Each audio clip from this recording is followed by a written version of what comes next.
Shalom, peuple de Dieu. On vous salue encore ce soir et bienvenue encore une fois dans votre nouvelle émission Jeunesse Lève-toi de votre chaîne télévision TV La Foi en Jésus-Christ. Salut mon frère. Bonjour ma soeur, bonjour peuple de Dieu. Comment ça va ma soeur? Ça va, on est là, tout va bien. Dieu fait grâce. Il fait grâce tous les jours. Et toi? Ouais, ça va, Dieu fait grâce. Il est en train d'augmenter toutes les bonnes choses. Ben, on est là pour la gloire de Dieu. On est là. Et alors aujourd'hui, quel est le message? Parce que chaque semaine, on traite toujours un sujet. Aujourd'hui, c'est un sujet quand même assez intéressant. Aujourd'hui, on va parler de pourquoi devons-nous aller à l'église? Pourquoi on doit aller à l'église en fait? Pourquoi devons-nous aller à l'église, selon toi? Peut-être pour remplir les bancs. Ou pour... c'est une obligation? C'est pour ça que c'est ni toi ni moi on va répondre à cette question. Donc toi, tu ne connais pas la réponse? Non, je suis là pour apprendre aussi, comme le peuple de Dieu est là pour apprendre. Vous êtes d'accord avec moi? Oui, mais on est là qui va répondre à cette question. Ben, c'est notre cher papa pasteur. Ah, heureusement. Bonjour, Bonjour, bonsoir Dieu. pasteur. Bonjour, bonjour, frère John. Bonjour, ma soeur. Que le Seigneur vous bénisse. Merci. Je suis vraiment dans la joie et je bénis Dieu. Je vous remercie pour m'avoir donné cette opportunité d'être dans les chaînes, encore une fois de plus, de TV La Foi en Jésus au travers de votre émission Jeunesse Lève-toi. L'émission où? Le Seigneur. Ah là là, je suis un peu loin, ma soeur. Après, ma frère, recommence. On va reprendre ça. L'émission où le Seigneur est l'ami de qui? De la jeunesse. Voilà. Amen, En fait, amen, j'ai oublié un peu parce que c'est souvent la soeur qui commence ça.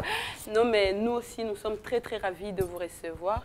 C'est vraiment une grâce que Dieu nous fait pour le peuple de Dieu parce que nous avons beaucoup de questions qui se posent, mais nous n'avons pas de réponse. Et vu que le Seigneur a donné à chacun un don, vous, aujourd'hui, vous aurez et vous avez ce don-là de répondre à quelques questions que nous allons vous poser. Et surtout, on aimerait bien préciser, le peuple de Dieu, comme on a une émission, on traite beaucoup de sujets. Il y a des sujets où c'est tellement... En fait, ce sont des sujets vraiment qui permettent de remettre les pendules à l'heure, surtout pour qu'on puisse comprendre le rôle des choses, le rôle de l'Église, le rôle du ministère. Ce sont des sujets où on ne peut que recommander et demander à des hommes de Dieu, à des serviteurs de Dieu affermis dans la foi, qui puissent nous éclaircir les choses. Exactement, mais avant toute chose, nous n'allons pas continuer ainsi parce que nous savons tous que là où Dieu commence, il le finit aussi. Donc pour ça, nous allons demander à notre papa de nous conduire dans la prière quelques minutes pour pouvoir continuer notre émission. Seigneur, merci. Merci parce que tu es un Dieu fidèle. Cet après-midi encore, tu nous mets ensemble. La Bible dit, là où deux ou trois s'accordent en ton nom, tu es présent. Nous croyons par notre foi que tu es en ces lieux, ô Dieu. Merci parce que tu nous donnes encore l'opportunité, ô Dieu, de pouvoir parler de toi. Quel privilège. Merci parce que tu nous demandes de te glorifier en toutes circonstances. Ce moment ici est très précieux, où nous voulons nous soumettre à ta volonté et à tourner nos regards à tes Écritures pour pouvoir en recevoir la vie. Merci Seigneur pour ces instants, ô Dieu. Nous nous soumettons à ton esprit. Nous voulons que ton esprit, qui est l'enseignant par excellence, vienne nous conduire et vienne surtout nous conduire dans la profondeur de la connaissance de Jésus. Nous voulons prier pour que Jésus paraisse dans nos cœurs. Lorsque Christ paraît dans nos cœurs, nous serons bâtis à son image. Voilà pourquoi nous te disons merci. Père, nous te recommandons le temps que nous allons passer ensemble avec ton peuple qui nous suit de par le monde entier. Oh Dieu, laisse que le début jusqu'à la fin de cette émission, que tu sois glorifié. Loin de nous tous qui ne confessent pas ta Seigneurie et règne en majesté dans le puissant nom de notre Seigneur Jésus-Christ et notre Sauveur. Amen. Amen, amen, amen, amen. Aujourd'hui, ma soeur, comme nous avons dit, on va vraiment essayer d'aller... Qu'est-ce que la parole nous dit? Comme il y a une émission ici dans notre chaîne, qui dit la parole? Parce que c'est un thème, surtout le mot église, le rôle de l'église est de plus en plus remis en question, dans divers moyens, dans divers schémas. C'est pour ça qu'aujourd'hui, on va vraiment commencer petit à petit, pour comprendre petit à petit son importance, et au fur et à mesure, on va décortiquer surtout qu'est-ce que la parole nous dit par rapport à ça. Voilà, homme de Dieu, nous avons des frères, des sœurs qui vont nous suivre ce soir et qui sont en train même de nous suivre en ce moment même, qui ne vous connaissent pas. Qui est le pasteur? Merci, je suis le pasteur Luc Prosper Mabonzo. Je suis pasteur titulaire à l'église Nouvelle Bergerie. Nous sommes assises sur la rue Birmingham 349 à 1070, Anderlecht, juste à la sortie de la station métro Aumale. Voilà, le pasteur, il s'appelle le pasteur Prosper, comme il vient de le dire. Et c'est lui, aujourd'hui, qui va vous parler de pourquoi devons-nous aller à l'église. Alors c'est pour ça, sans plus attendre, nous allons rentrer directement dans le vif du sujet. Pasteur, Église, est-ce que cela a été fondé par quelqu'un ou c'est une recommandation biblique ou recommandation du Christ directement, on peut dire? Amen, ça c'est une question très capitale. L'Église a été fondée par Christ lui-même. C'est-à-dire, il y a deux choses que le Seigneur nous a laissées comme institution. C'est l'Église. Christ a dit dans le livre de Matthieu 16, là où il parlait à l'apôtre, il lui disait que tu es une pierre et sur cette pierre, je bâtirai mon Église. Alors, Église, il faut le comprendre dans plusieurs manières. Le mot Église a une définition. Le mot Église peut être aussi vu comme un concept. C'est-à-dire, quand je parle, je peux parler de volets physiques où les gens peuvent voir le 4 murs ici, là. C'est une enceinte qui accueille les gens. Mais l'Église va au-delà de cela. Parce que l'Église est aussi spirituelle. Parce qu'on parle du corps de Christ. Lorsque Christ parle, je bâtirai mon Église. Je bâtirai ma vie dans une personne. Donc Jésus parle de la personne. Alors, pour répondre à cette question, moi j'aimerais bien que nous recadrons les choses par rapport à notre démarche ce soir. Parce que comme c'est une émission des jeunes, nous devons parler de la jeunesse, parler de l'Église. Si vous permettez. Oui. Et je sais qu'il y a des sous-questions. J'ai entendu pourquoi devons-nous aller à l'Église? Est-ce que c'est une recommandation? Est-ce que c'est un ordre ou c'est par plaisir? Nous allons y revenir. Alors pour commencer, je prendrai le livre des Actes des Apôtres pour simplement essayer de situer l'Église dans le temps. Vous voyez, dans le livre des Actes des Apôtres 2, à partir du verset 42 jusqu'à verset 47, nous voyons, la Bible nous parle que les gens avaient reçu le Seigneur. Ceux qui avaient reçu le Seigneur se réunissaient. Se réunissaient comment? Et pourquoi? Ils se réunissaient d'abord pour écouter la parole de Dieu. Ils se réunissaient pour avoir la fraternité.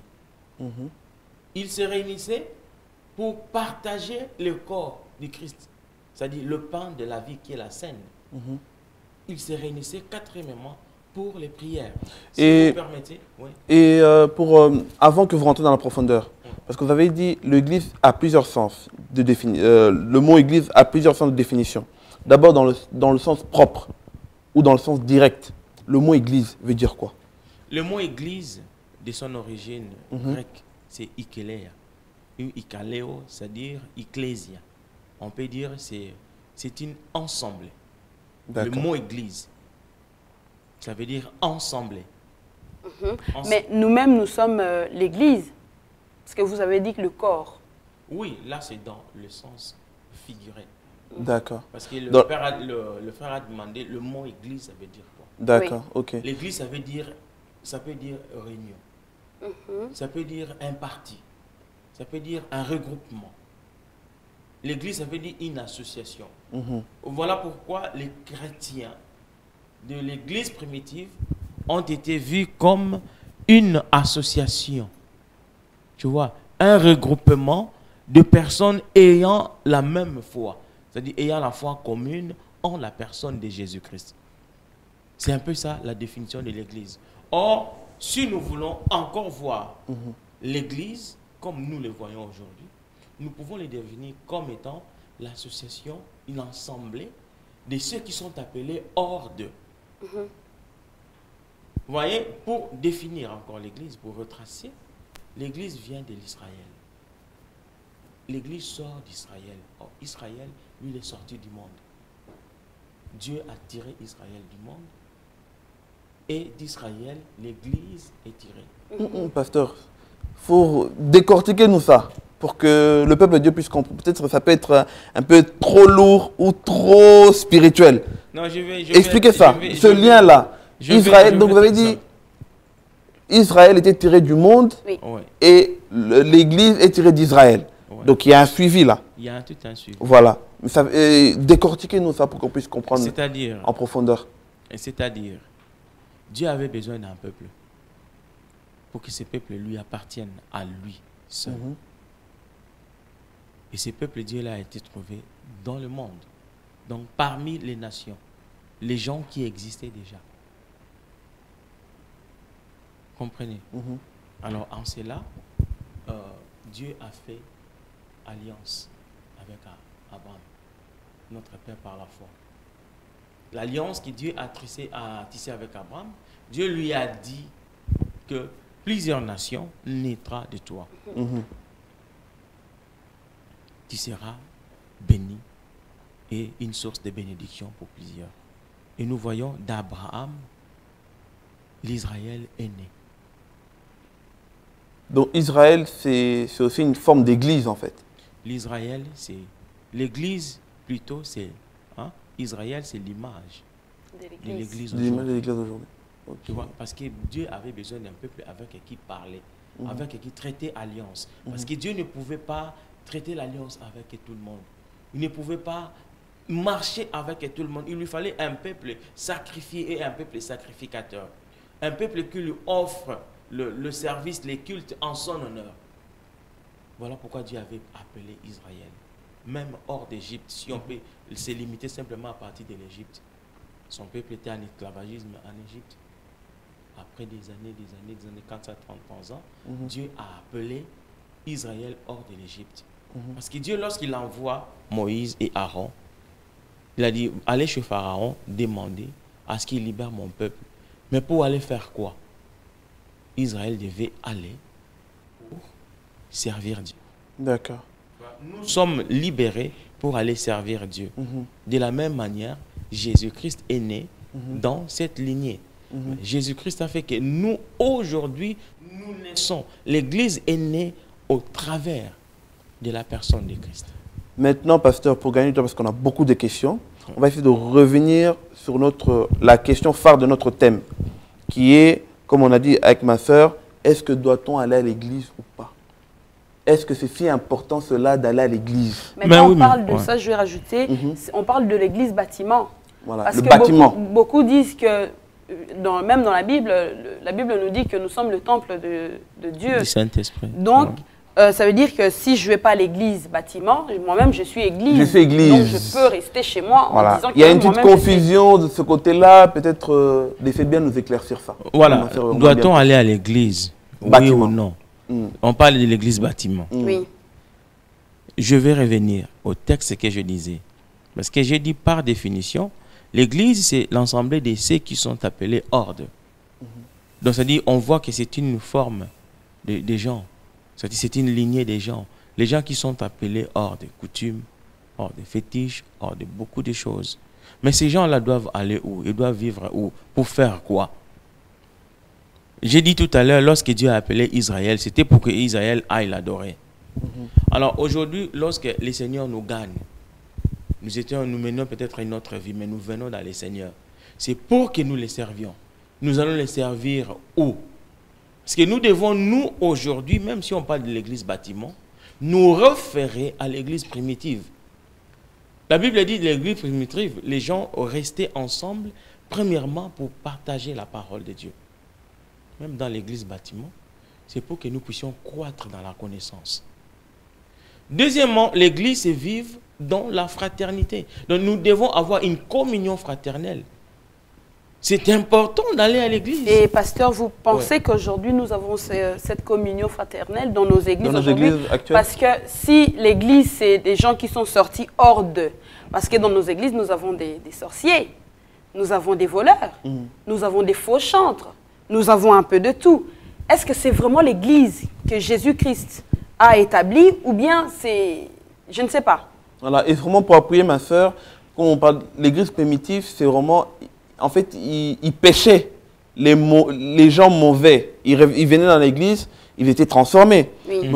Aujourd'hui, on a l'impression que dans l'église, aujourd'hui, c'est le contraire. Non, mais justement, moi, je veux que vous regardiez les choses. Il faut d'abord comprendre c'est quoi l'église. Voilà. Pour parler de l'église, c'est quoi l'église? C'est quoi le rôle de l'église? Voilà, merci. Oui. Ça, c'est une question qu'on voulait en venir. D'abord, quels sont les rôles de l'église, tout simplement? Voilà, donc moi, je ne sais pas le parler comme ça sans me référer à la parole de Dieu. Tout à fait. Donc, nous devons regarder d'abord dans le livre des Actes des Apôtres, comme je le répète, Actes des Apôtres 2, à partir du verset 42 jusqu'à verset 47. Si vous permettez, je vais le lire. Et nous allons lire un deuxième verset dans le livre d'Éphésiens. Alors, à partir de ce moment-là, nous pouvons continuer. Je vais lire la parole de Dieu. La Bible dit... Prenez vos Bibles. Hein, allez chercher vos Bibles qui sont dans la chambre. Comme papa l'a dit souvent. Ceux qui reçurent de bon cœur la parole furent baptisés. Et en ce jour-là, le nombre des disciples augmentait d'environ 3000 âmes. Ils persévéraient dans l'enseignement d'apôtres. Ceux qui avaient reçu le Seigneur. Ils persévéraient dans l'enseignement. Dans la parole de Dieu. Ils persévéraient dans la communion fraternelle. Nous reviendrons à la question. Alléluia. Amen. Ils persévéraient dans la fraction du pain et dans les prières. Donc nous prenons déjà la première volée. Premier volet, c'est dire que non, il y a les 4 piliers là doivent faire la force de l'église. Même si l'église bâtiment dont nous parlons de l'église locale, il faut bien les définir. Mais l'église, c'est au-delà de ces 4 murs, comme j'ai dit. Mais ce que nous devons retrouver dans l'église locale, c'est d'abord l'enseignement. L'église est là pour former les gens. L'église est là pour que nous vivions notre foi dans toute liberté. Que nous ayons la possibilité de nous exprimer librement par rapport à notre foi en Jésus. Et l'église doit rester aussi dans l'ordre que Jésus nous a laissé. C'est-à-dire, Jésus nous a laissé un mémorial, non? Le mémorial, c'est-à-dire, je vous laisse une institution qui est la scène, la fraction du pain. Il a dit, faites ceci en mémoire de moi. Chaque fois que vous le ferez, vous vous souviendrez de moi jusqu'à ce que je ne revienne. Voilà pourquoi nous allons à l'église. C'est aussi important. Et aussi, la Bible parle des prières pour que nous puissions prier. Alors, il faut comprendre maintenant la mission de l'église, c'est quoi? La Bible dit dans le livre d'Éphésiens 4, à partir du verset 11 jusqu'au verset 14, Dieu a donné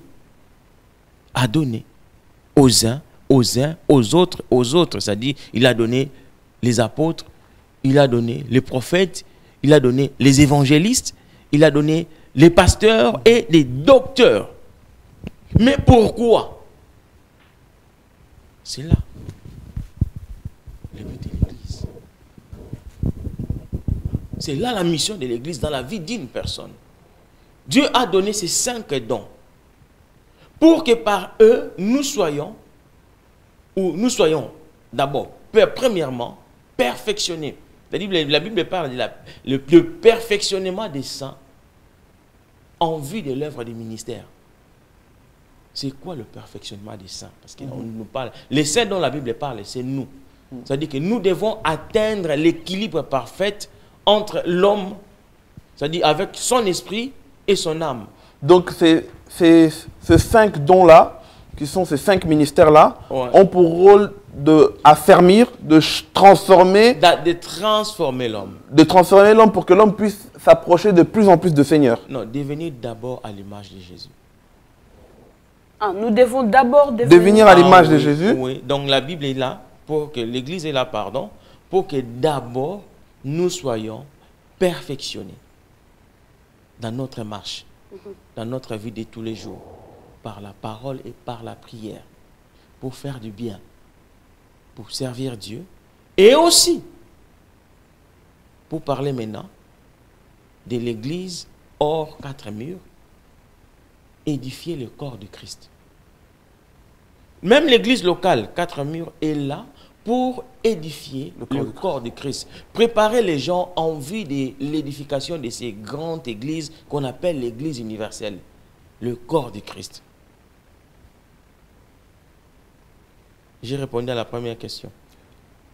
Mais quand vous parlez du corps de Christ, d'autres personnes, peut-être, ils vont vous dire, mais c'est quoi le corps de Christ? Est-ce que le corps de Christ, c'est mon corps qui est transformé en Christ? Le corps de Christ, c'est l'ensemble des personnes constituant le corps de Christ. Le corps de Christ, c'est l'ensemble des chrétiens mondiaux. C'est quoi le corps de Christ? Le corps de Christ. Parce que le corps de Christ aussi se définit parfois comme une église. Oui, c'est l'église. C'est l'ensemble. C'est l'ensemble de toutes les églises qui forment un seul corps. Et ces corps-là, même les faux, même les vrais, nous tous en forment le corps du Christ. Nous sommes tous dans le corps du Christ. Même les faux et les vrais sont dans le corps du Christ. Les faux et les vrais, nous sommes dans le corps du Christ. Mais la Bible nous dit qu'on n'est pas né les enfants, on devient les enfants des dieux, parce qu'autrefois nous étions les enfants du diable, parce qu'on servait le diable. Mais une personne... Nous étions des nations. Mais c'est Christ. On nous a fait maintenant des disciples. Oui. Exactement. Parce que nous avons cru en son nom. Exactement. Je suis d'accord avec vous, mais c'est Christ lui-même qui fait le tri. Il a dit, laissez le vrai et l'ivraie grandir ensemble. Oui. Au temps de la moisson, on saura qui est la vraie église. Parce que Christ lui-même, il a dit, quand il y a des vrais, il y a des faux. C'est Christ qui parle des faux prophètes, des faux docteurs, des faux pasteurs. Christ qui parle des faux adorateurs, qui parle des vrais adorateurs. Lorsqu'il y a des vrais, c'est qu'il y a des faux aussi. Exact. Quand il y a quelque chose d'original, il y a aussi une copie. Hein? Nous tous, aujourd'hui, nous sommes vus comme le corps de Christ. Le corps de Christ, c'est l'ensemble des églises dont Christ lui-même est la tête. Nous sommes le corps. Les vrais, les bons, c'est le Seigneur qui décide. Dans nos églises, là où il y a des sorciers, il y a des magiciens, il y a tout, on doit rester comme ça. Et seul Christ lui-même, il va décider quand il va lever ce magicien-là ou pas. Ça? Non, mais il faut rester correct. Le Seigneur nous a donné l'esprit de discernement. Hein? Dans les dons du Saint-Esprit, nous avons le discernement des esprits. Le discernement des esprits est là pour nous aider à comprendre que nous sommes dans le faux. Mais maintenant, dans une église où les chantres, ce sont des faux, les diaconesses, les protocoles, les intercesseurs, ce sont des faux, mais le pasteur, lui, il est vrai. Qu'est-ce qui se passe dans ce cas-là? Mais comment sauront que le pasteur est vrai et les chantres sont dans le faux? Non, le problème, écoutez, le problème commence à la racine. C'est-à-dire? Comment veux-tu que les papas soient vrais et que les enfants soient faux? Parce que le pasteur, il fait dire, je connais quelques versets, j'essaie de décortiquer, du coup, je suis peut-être capable de créer une église. Non, ça ne se passe pas comme ça. Ça se passe comment là? L'église, c'est Dieu qui appelle. Mais alors, comment expliquer alors tous les magiciens? Je veux dire, une personne qui était magicien pendant toute sa vie, il reçoit Jésus-Christ en 40 ans et il devient pasteur et il nous prêche que de tout ce qui se passait dans le monde de ténèbres. Bien aimé. Lui aussi, il a été appelé ou... parce qu'on est un peu dans la confusion. On est un peu dans la confusion. Hein. Non, mais écoutez, Dieu est souverain. Hein? Dieu est souverain. Nous sommes au temps de la fin. Nous sommes au temps de la fin. Dans l'église, aujourd'hui, nous vivons toutes sortes de choses. Moi, c'est que je veux que les enfants de Dieu comprennent. D'abord, le rôle de l'église. Qu'est-ce que l'église est là pour nous apporter? Qu'est-ce que l'église peut faire de nous? L'église est là pour élever une nation. L'église a pour mission aujourd'hui de bâtir cette église universelle, c'est-à-dire le corps du Christ, qui est le corps que Jésus est en train de venir chercher. C'est cet corps-là unifié. C'est cet corps-là qui sera sainte, sanctifié. C'est cela que Jésus viendra chercher. C'est cette église-là. C'est vrai que nous sommes dans le dernier temps, nous voyons de toutes sortes de pasteurs magiciens, des chantres qui sont fausses. Ce n'est pas notre problème. Nous pouvons constater. Notre rôle, c'est de quoi? C'est de prier, de continuer à prier le Seigneur. Alléluia. Nous devons prier pour ces gens-là. Ce n'est pas à nous de dire, vous êtes dans le mauvais, vous sortez de l'église. Mais le but de l'église, de quoi? Si ce n'est pas, la Bible dit ceci, c'est la loi de l'Éternel qui restaure. N'est-ce pas? Oui. C'est la loi de l'Éternel qui restaure, qui rend sage l'ignorant. C'est-à-dire que c'est la parole de Dieu. C'est la parole de Dieu qui transforme. C'est la parole de Dieu qui a la possibilité de pousser une personne à la conversion. Quand vous parlez de faux, le problème des faux, c'est dans l'amour de Dieu. On est vrai ou faux, comment on aime Dieu. C'est la conversion du cœur. Un pasteur qui est faux, ça dit qu'il n'est pas complètement converti. La Bible dit ceci, dans le livre de Luc 6, je crois, au verset 40. Un disciple accompli ressemble réellement à son maître. Si nous sommes des disciples de Jésus, nous devons ressembler à Jésus. C'est-à-dire, nous devons voir émaner de nous le fruit de Jésus. Tout ce que Jésus avait doit émaner de nous. Alors, si Jésus était vrai, comment toi, son disciple accompli, tu es faux? Parce que tu devais être l'imitateur de Jésus. Amen. Donc, c'est pour cela que je suis revenu en le sens de dire, les enfants ne peuvent pas être faux alors que le papa est vrai. Le papa doit voir. C'est le papa qui transmet. Écoutez, c'est biblique. 1 Pierre dit ceci, nous héritons tous de la vaine manière de vivre. Ok? De nos pères. Nous héritons la vaine manière de vivre de nos pères. La grâce est transmissible, tout comme le mal aussi est transmissible.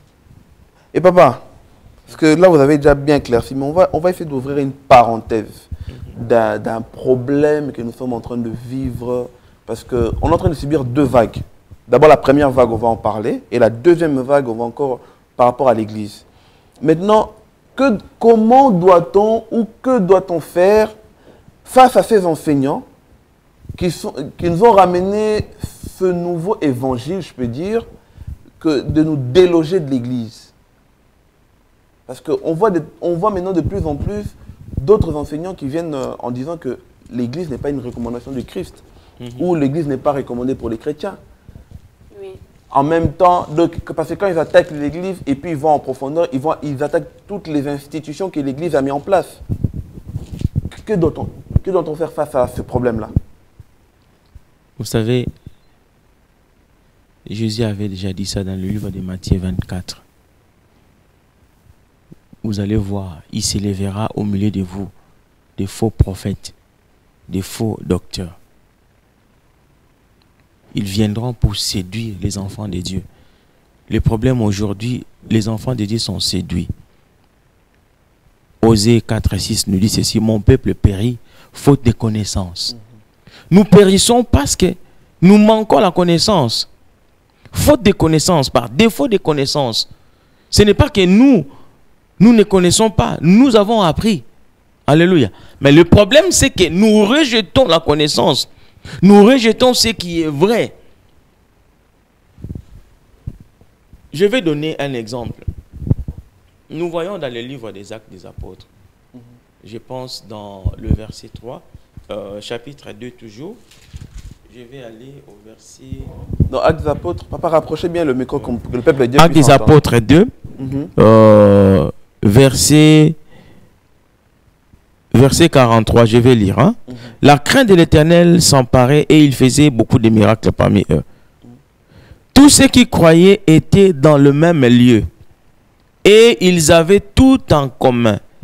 Ils vendaient leurs propriétés et leurs biens et ils en partageaient les produits entre nous, selon les besoins de chacun. Ils étaient chaque jour tous ensemble, assidus dans les temples.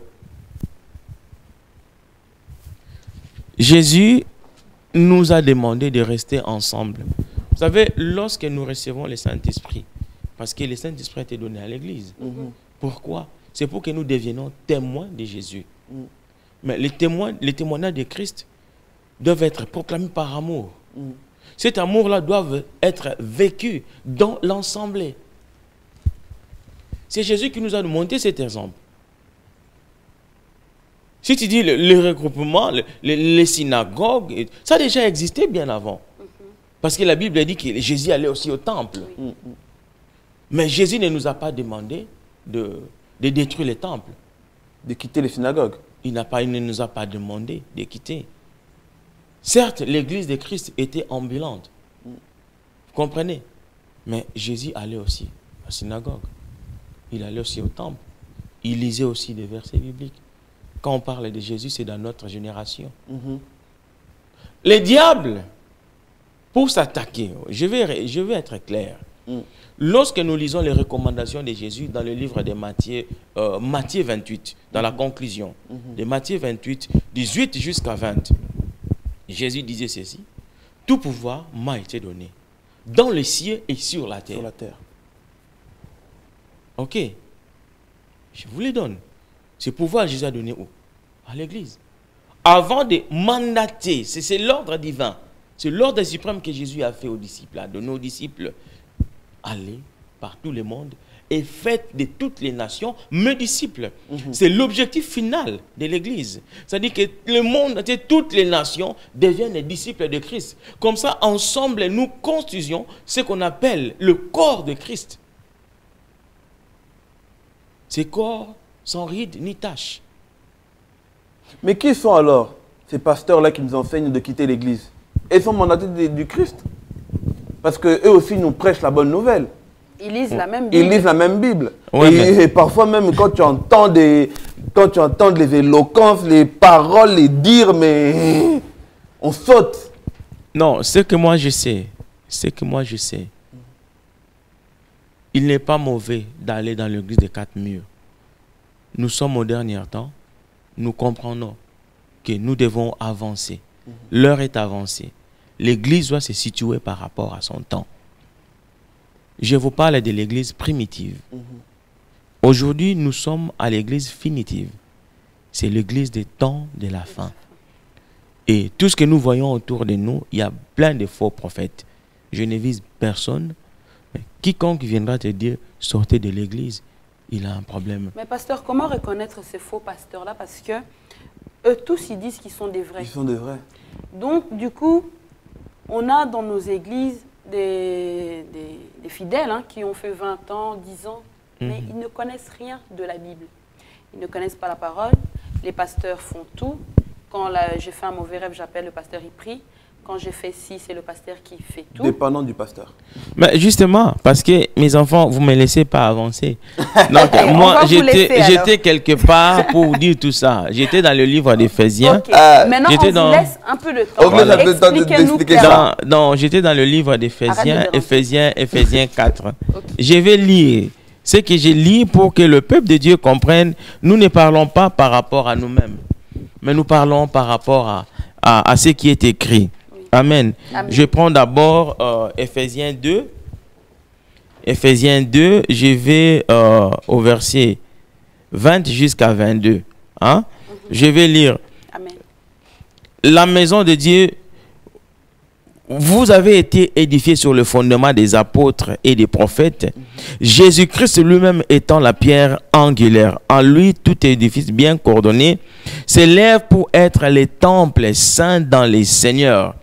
En lui, vous êtes aussi édifiés pour être une habitation de Dieu. Ok. Quand on parle de fondement des prophètes et des apôtres, on nous parle de la Bible.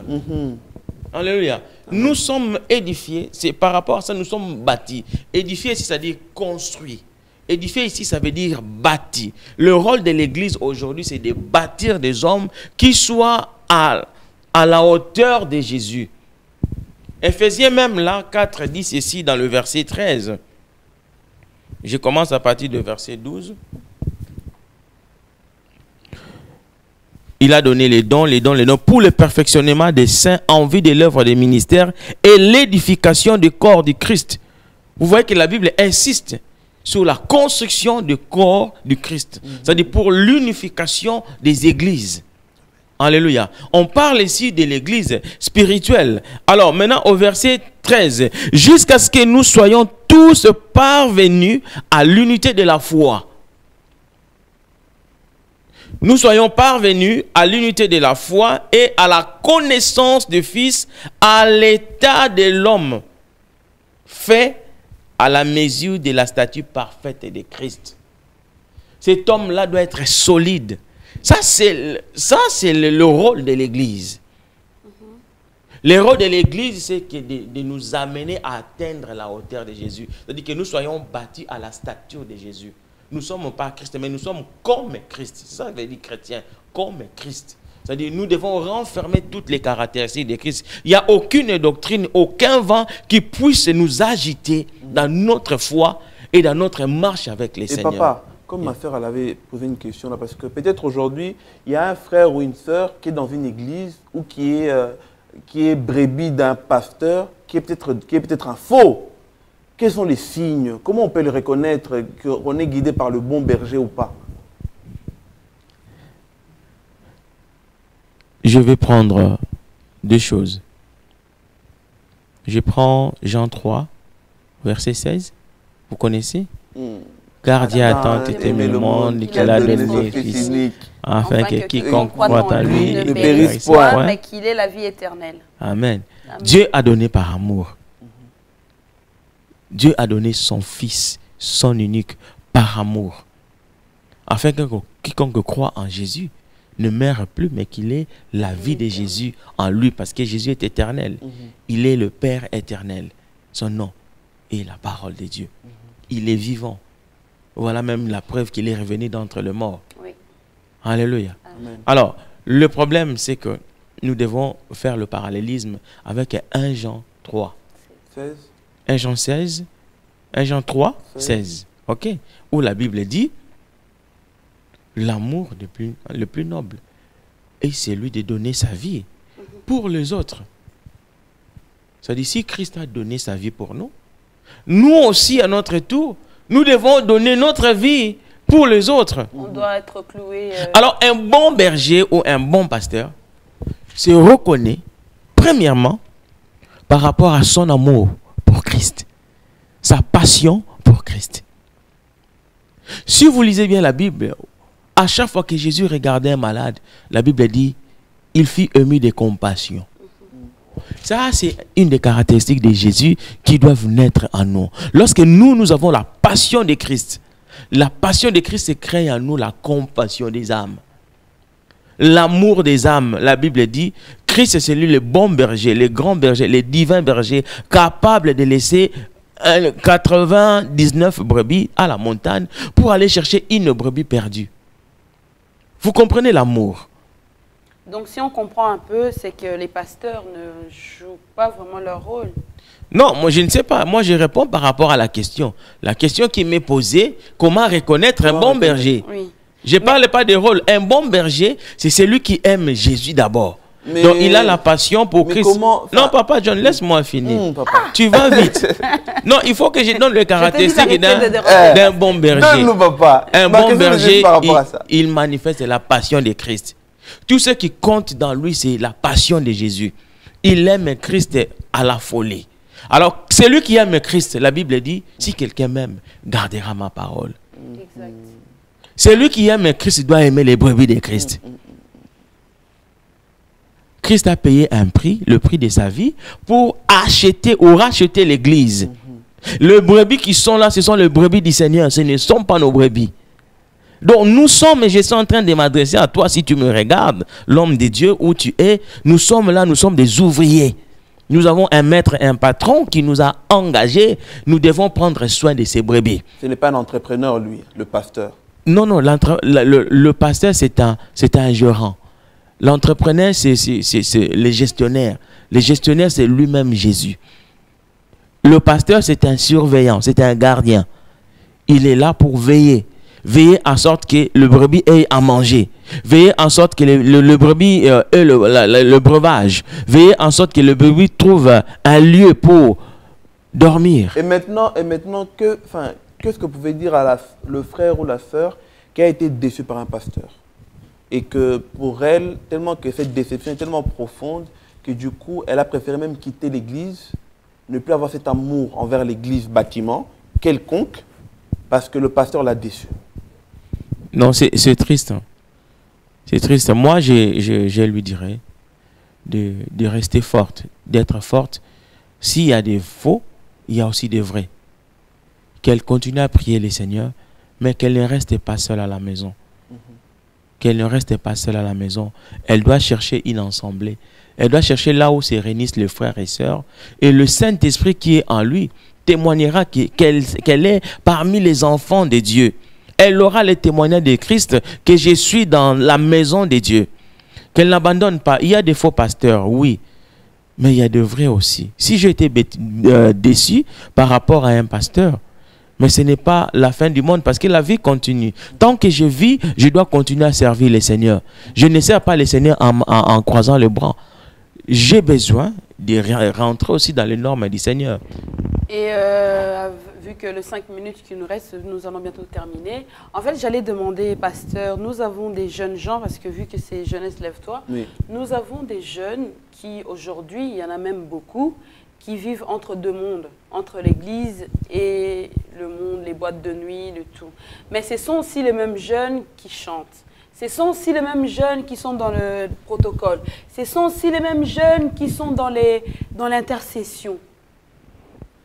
C'est à cause de quoi? C'est parce qu'elles ne sont pas, parce qu'on parle en général, ils ne sont pas délivrés, ou parce que il n'y a pas des enseignements, ou c'est à cause de quoi? Parce qu'on ne comprend plus rien. Voilà, donc là je reviens dans le livre de Jean. Jean 8, hein? Nous allons lire l'évangile de Saint Jean 8 à partir du verset 29. Je vais lire et je vais répondre par rapport à ce que le Saint-Esprit mettra dans mon esprit aussi. Pour te répondre, parce que je dépends de lui. C'est lui qui parle. Amen. Amen. Alors, je retrouve au verset 29.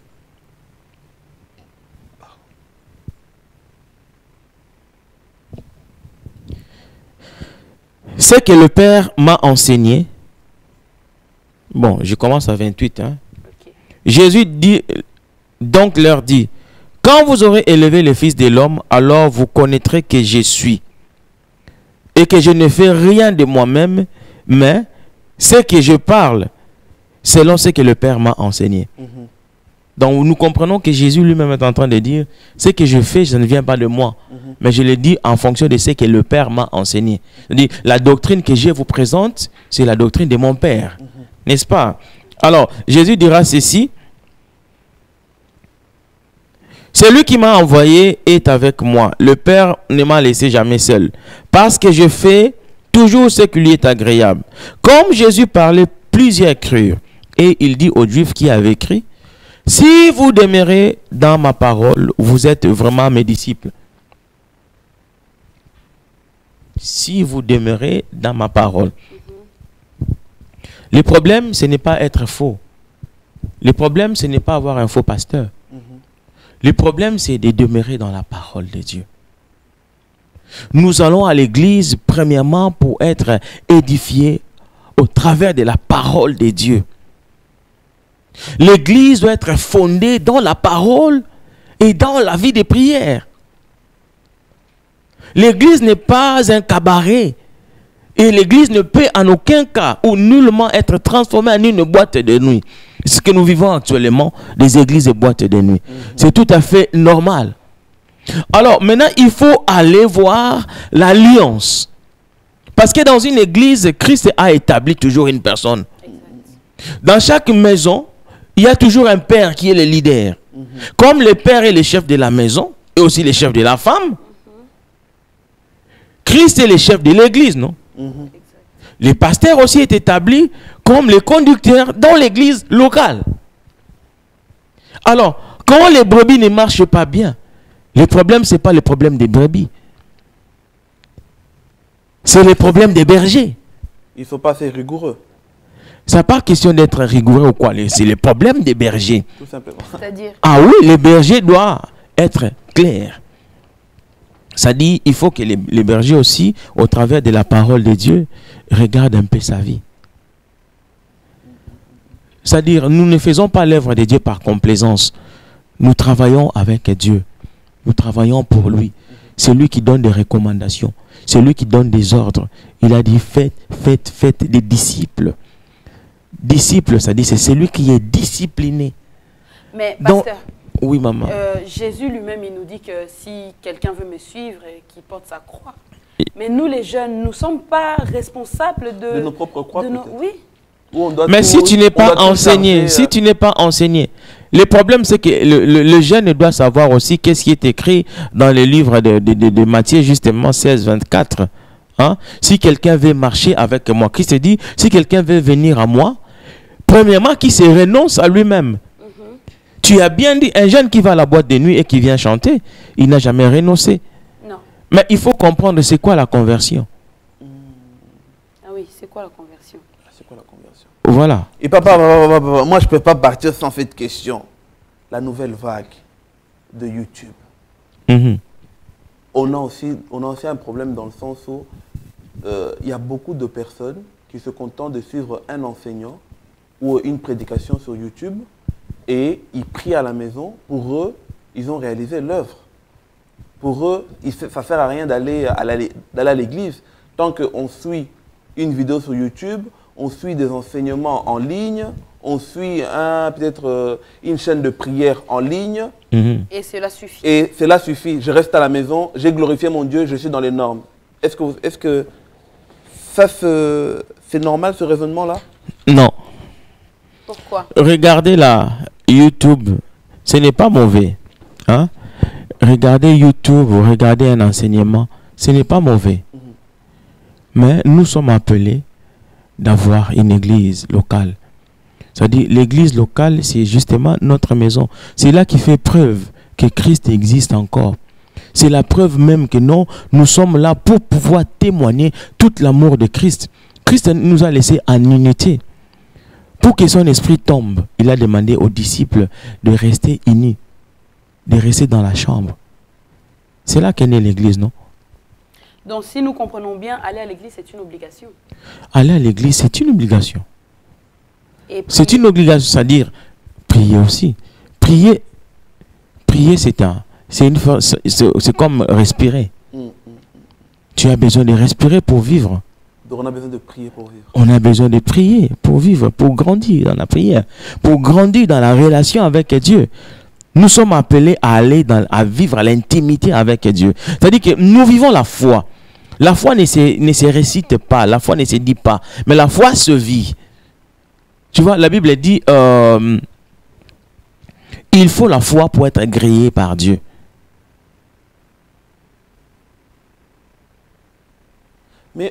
Mais alors?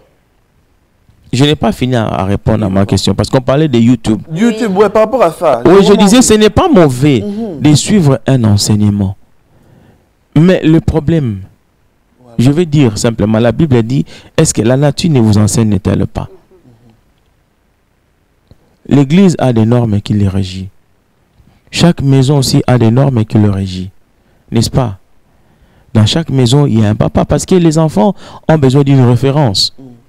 Alors, les hommes que Dieu met devant nous sont des référents pour nous. Ce sont ces hommes-là qui doivent nous parler. Je donne un simple exemple. Je donne le jeune Samuel. Le jeune Samuel habitait la maison de l'Éternel. Mais il ne comprenait pas au mystère. Il n'avait jamais entendu la voix de Dieu. Il aurait fallu qu'il s'approche de son père spirituel qui était Élie, le prophète. Pour qu'elle lui dise, cette fois-ci, si tu entends encore cette voix, dis, mais voici Seigneur, ton serviteur écoute, parle. Il faut que des gens qui sont passés avant pour nous expliquer des choses. Voilà pourquoi nous avons besoin de l'église. On ne sort pas du jour au lendemain comme ça, je suis devenu pasteur. Non, tu dois être éduqué. Je parle de l'éducation spirituelle, je parle de la préparation, je parle de la formation, je parle de la confirmation. Donc on doit t'ordonner. Quoique il y a des gens qui refusent toutes ces choses, mais nous restons dans la parole. Ce n'est pas du jour au lendemain que les disciples ont commencé à travailler parce qu'ils étaient avec le maître. Le maître a pris le temps de les enseigner, de le préparer. Il les envoyait deux par deux pour aller faire l'œuvre et ils venaient faire de rapports. Et il les corrigeait. Ce n'est pas une école ça. Mais pour parler de Dieu, on est obligé d'avoir un titre. C'est-à-dire, pour prêcher la bonne nouvelle, je suis obligé d'être appelé pasteur. Non.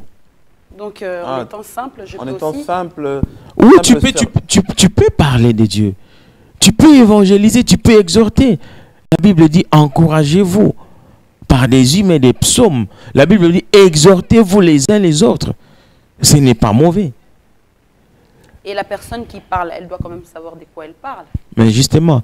Parce que si par exemple je connais 3 à 4 versets, j'ai lu et je comprends ma façon, je vais propager partout dans le monde. Selon ma façon. Oui, mais justement, je reviens encore là aussi dans le livre des Actes, nous pouvons le voir. Vous voyez Aquilas, hein? Vous voyez, prenons le livre des Actes 18. Il y avait un jeune dans la Bible, hein? Le jeune Aquilas. Je suis en Acte 18. Voilà. À partir du verset 24. Dieu qui a fait le monde et tout ce qui se trouve, étant le Seigneur du ciel et de la terre, habite. N'habite point. 18, 24, c'est ici. Bon, aussi, ici. Là-bas, c'est 17. Le 18, il commence là. Ah, voilà. Ok. Voilà. Un juif nommé Apollo, originaire d'Alexandrie, homme éloquent et versé dans les Écritures, vint à Éphèse. Il était instruit dans les voies du Seigneur et fervent d'esprit. Il annonçait et enseignait avec exactitude ce qui concernait Jésus. Bien qu'il ne connût que le baptême de Jean, il s'est mis à parler librement dans les synagogues. Aquilas et Priscille, l'ayant entendu, les prirent avec eux et ils lui exposèrent plus exactement la voix de Dieu. On parle ici d'Apollos. Hein? Apollos, il parlait de Jésus. Il connaissait des choses. Mais il devait passer par cette école d'Aquila et de Priscille. Ils l'ont pris à part. Il a dit, ce que tu dis, ce n'est pas mauvais. Mais regardez l'exactitude des choses. Ce qui nous pousse, même si tu connais 4-5 versets, tu as besoin de t'asseoir.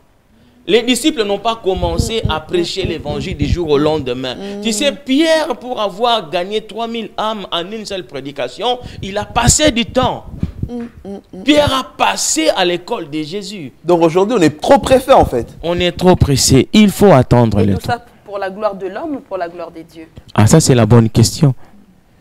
Ça c'est la bonne question. Voilà pourquoi Jésus est en train de parler. Vous m'avez interrompu tout à l'heure. Si vous demeurez dans ma parole, vous êtes vraiment mes disciples. C'est-à-dire, il faut demeurer. Demeurer, ça veut dire quoi? Demeurer, ça veut dire s'asseoir. Rester assis. Comprendre la parole. On n'est pas disciple. Ce n'est pas n'importe qui s'approche de Jésus, qui sert Jésus. Pour servir Jésus, tu dois atteindre cette qualification de disciple. Christ a dit, si vous demeurez dans ma parole, vous êtes vraiment mes disciples. C'est alors que vous connaîtrez la vérité et cette vérité vous rendra libre. Vous savez, ce verset est devenu comme un slogan dans nos vies. Ce n'est pas un slogan. On prend juste... Voilà, vous connaîtrez la vérité. Mais on oublie que Jésus nous demande de nous asseoir. Exact. De demeurer dans la parole. C'est-à-dire, c'est de lire la parole, vivre la parole, respirer la parole, manger la parole. Exactement. Vous savez, quand Moïse est mort, Dieu devait avoir un successeur. Dieu n'a pas cherché n'importe qui. Dieu a trouvé Josué. Pourquoi Josué? Parce que la Bible a dit ceci, l'esprit de Moïse a été trouvé en lui.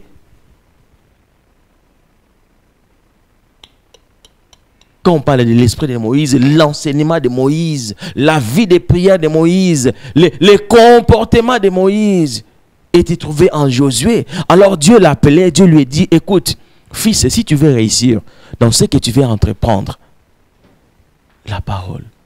Oh là là, papa. Tu dois lire la parole. Tu dois faire de la parole ta nourriture de tous les jours. Donc le livre de Josué 1:8. Josué 1:8. Que ce livre de la loi ne s'éloigne pas de ta bouche. Médite-les jour et nuit, afin d'agir fidèlement selon ce qui est écrit. Donc la fidélité à Dieu dépend de la parole. Voilà pourquoi Jésus est en train de dire, si nous, ceux qui servent le Seigneur, doivent les chercher en esprit et en vérité. Amen, amen, amen, peuple de Dieu. Nous sommes aujourd'hui vraiment bénis. Papa, on sent qu'il a beaucoup, mais il a beaucoup de choses à dire. mais le temps nous fait défaut. Mais Alors, moi, je voudrais quand même demander 2 questions. D'accord. Mais juste pour répondre par un oui ou un non. Juste un oui, un non. depuis quand un pasteur répond par oui et non, Oui, mais c'est juste un oui et un il va non. nous ramener à la parole. Non, non. Tu vas voir. Pause. Papa, dans une église où on utilise huile d'onction parce qu'on a besoin à chaque fois pour faire la délivrance, huile, eau, sel, c'est une bonne église ou pas? Juste oui ou non? Il va nous ramener à la parole. Je t'avais dit. Non, mais on veut juste un oui, un non. Mais il n'arrivera pas. Oui ou un non? Non, c'est une grande question. C'est une question pas simple. Voilà. Je ne peux pas te dire par oui et par Ben non. voilà, je Parce savais. il faut simplement connaître l'utilité d'huile d'onction. Pourquoi on utilise l'huile? Ça fait partie des services chrétiens. Mais l'huile ne doit pas devenir un mode, comment dirais-je, un coutume à l'église. Hein? Tout le temps mettre l'huile. Non, un rituel. Non. Là, on sort un peu dans le cadre de l'usage. Le sel et l'eau. L'eau, c'est la parole. L'eau, c'est symbole du Saint-Esprit. On peut utiliser l'eau, ce n'est pas mauvais. Mais il faut voir dans quelles circonstances on utilise l'eau. La véritable eau que nous devons utiliser, c'est la parole de Dieu. L'eau qu'on utilise, on les prend où? Voilà. Qui a traité cette eau? Il y a aussi des francs-maçons qui ont traité ces eaux. Si on veut donner des véritables, l'eau de la vie, c'est la parole de Dieu. Ça, c'est pour être un peu dur, c'est un peu du n'importe quoi. Le sel, pourquoi on a utilisé le sel? Parce qu'ils disent que Jésus-Christ a dit que nous sommes le sel de la terre. On parle du sel qu'on met dans le...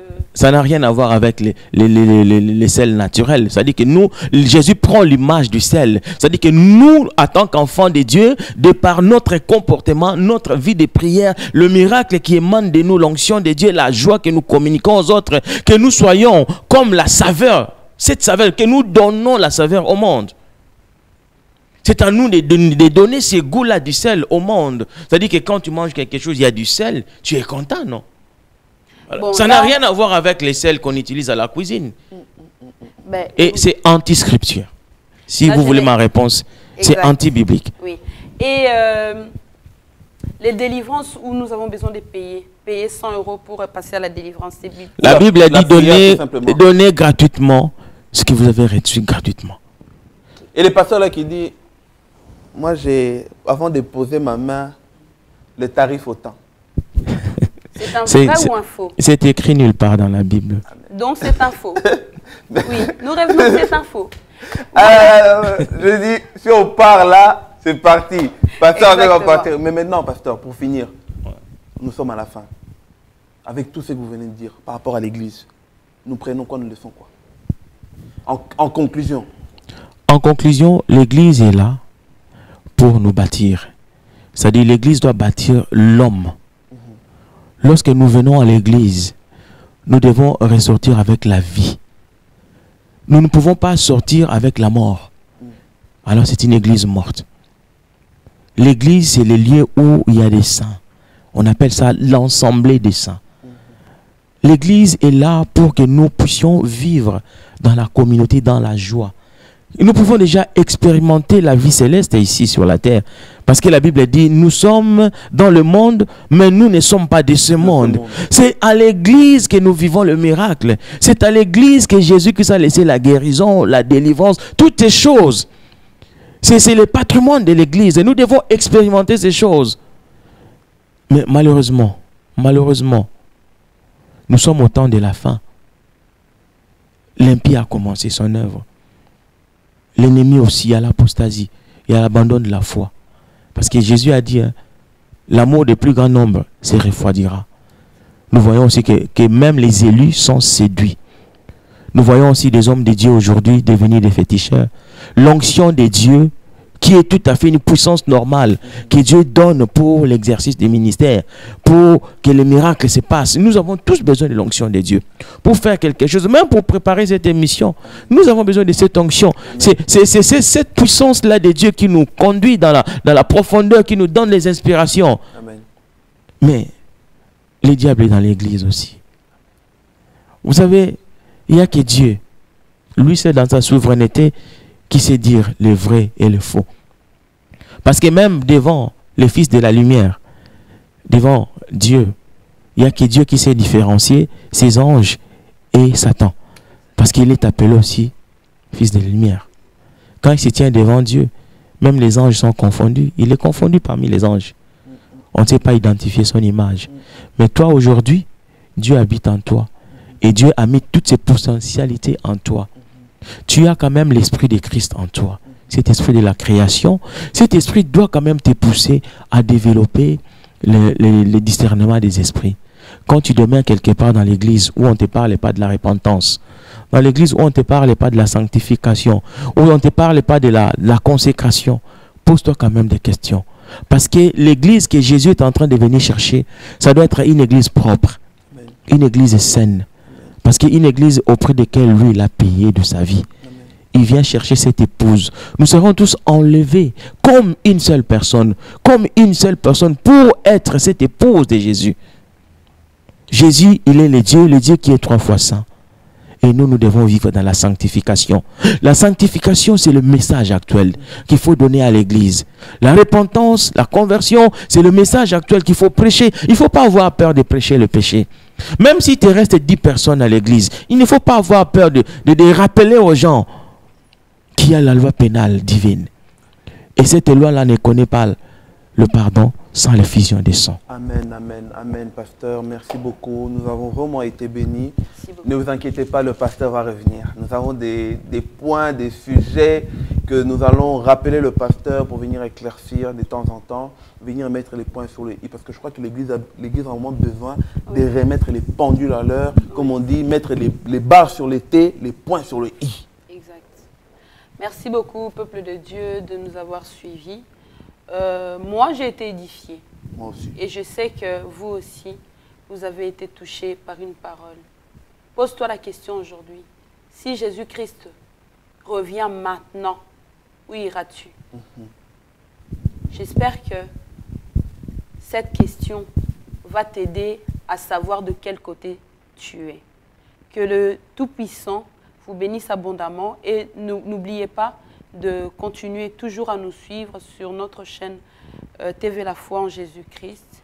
Et aussi, si vous avez des questions, vous avez des remarques à nous faire, parce que personne n'est parfait, il n'y a que Dieu qui est parfait. Amen. Si vous avez des remarques, n'hésitez pas à nous contacter sur notre chaîne télévision TV La Foi en Jésus-Christ.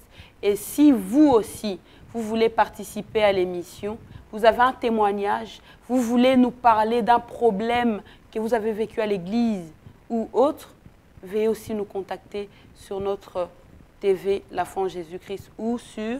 Et n'oubliez pas, comme notre soeur vient de dire, nous sommes aussi vraiment actifs partout, et notamment sur Facebook. On a un compte Facebook sur le nom de l'émission, émission Jeunesse Lève-toi. On a aussi une page Facebook à l'émission Jeunesse Lève-toi, comme c'est sous-titré juste en dessous de votre écran TV ou ordinateur. Suivez-nous, rajoutez-nous, envoyez-nous vos recommandations, vos suggestions. Nous sommes vraiment ouverts, comme ma sœur vient de préciser.